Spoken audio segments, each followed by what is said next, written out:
como abrir o portão caso estrague, falte luz, tal. Pega o chaveiro com o símbolo do Grêmio, que poderia ser do Inter, por que não? Enfim, a gente pode fazer uma assembleia geral para decidir isso depois. Tá, então vejam que, né, essas chavezinhas menores, né, que estão ao lado, né, vem aqui no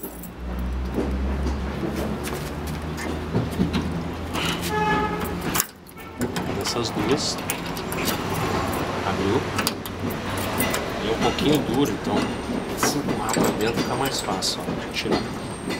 Aí tira isso, tira a argoela, levanta a manivela. O portão nesse momento está solto. Põe-se a manivela de volta, argoela.